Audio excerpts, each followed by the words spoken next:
السلام علیکم، میں ہوں آفتاب پھامبڑا اور آپ دیکھ رہے ہیں پھامبڑا ٹی وی۔ میں تازہ ترین جو پاکستان کی صورتحال ہے اس سے آگاہ کرنا چاہوں گا۔ آج ایک پریس کانفرنس کی فواد چودھری صاحب نے، اور اس میں انہوں نے جو عمران خان کے اوپر قاتلانہ حملہ ہوا اس کی جے آئی ٹی کے حوالے سے بات کی۔ جو اس جے آئی ٹی میں انہوں نے بتایا کہ گولیاں جو تھیں عمران خان کے کنٹینر پہ ماری گئیں، وہ ایک طرف سے نہیں 3 طرف سے گولیاں چلائی گئیں، اور ان کے نتیجے میں عمران خان کو 4 گولیاں لگیں اور 13 بندے اور زخمی ہوئے۔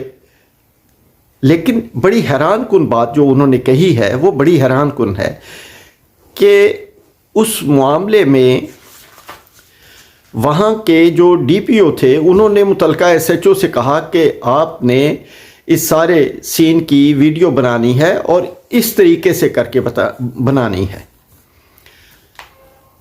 جب جے آئی ٹی بنی، جے آئی ٹی نے ایس ایچ او کو طلب کیا تو ایس ایچ او نے یہ بات بتائی جے آئی ٹی میں، لیکن جب متعلقہ ڈی پی او کو طلب کیا گیا تو ڈی پی او نے جے آئی ٹی کے سامنے آنے سے انکار کر دیا، یعنی وہ شامل تفتیش نہیں ہوئے، انہوں نے اپنی سٹیٹمنٹ نہیں دی۔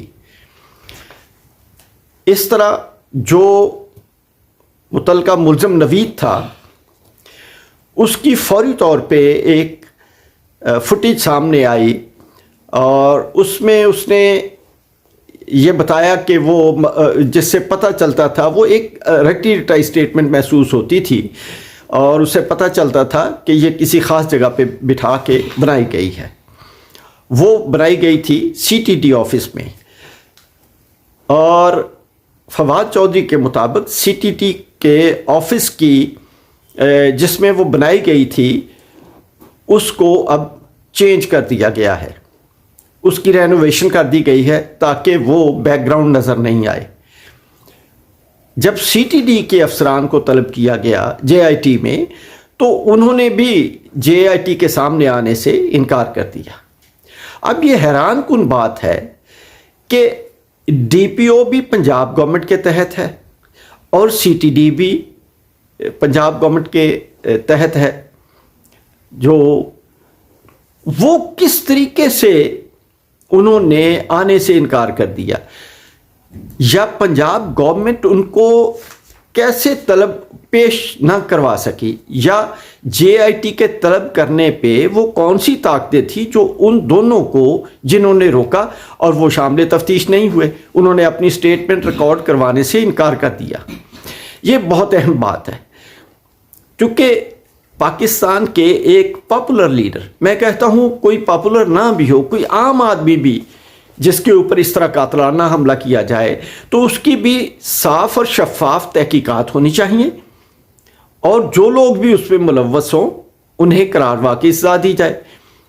لیکن عمران خان اس لیے ان کا کیس سامنے آ گیا کہ عمران خان انتہائی پاپولر لیڈر ہیں پاکستان کے، اور پاکستان کی میجورٹی کو وہ ریپرزنٹ کرتے ہیں، اور اگر وہ ایلیمینیٹ ہو جاتے، اگر وہ اس معاملے میں قتل ہو جاتے تو پاکستان میں ایک کیوس کی فضا ہو جاتی اور پھر معاملات اور پیچیدہ ہو جاتے۔ یہ سازش یقیناً بے نقاب ہونی چاہیے۔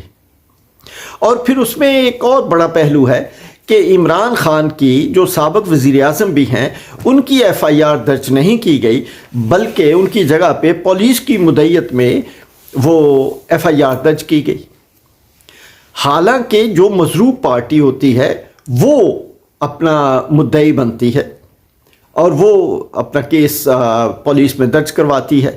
بہرحال اس میں کئی معاملات ہیں جو الجھے ہوئے ہیں۔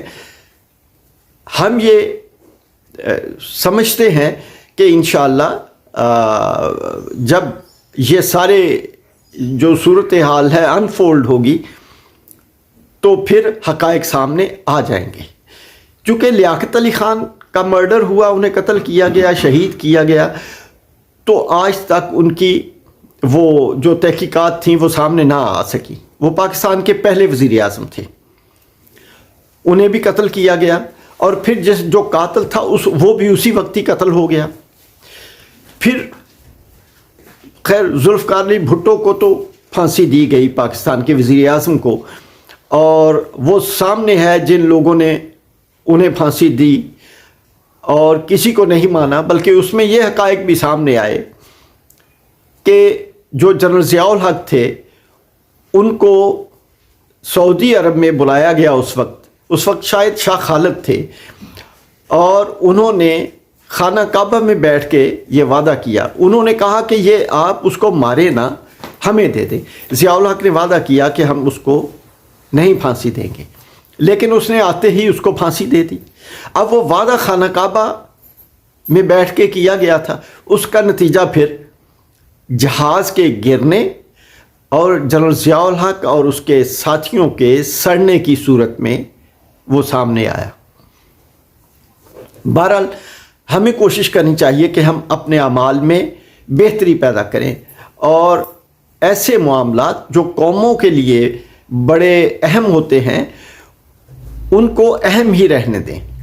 اسی طرح پاکستان کے سابق وزیر اعظم بے نظیر بھٹو جو تھیں وہ قتل ہوئیں, ان کے شواہد مٹا دیے گئے, اور آج تک ان کی کوئی رپورٹ سامنے نہیں آ سکی جس میں پتہ چل سکے کہ ان کو قتل کس نے کروایا, کون سے عوامل کار فرما تھے.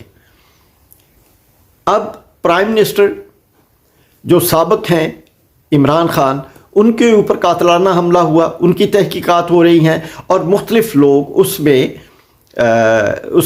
میں شامل تفتیش ہونے سے انکاری ہیں. تو یہ معاملہ بھی غور طلب ہے.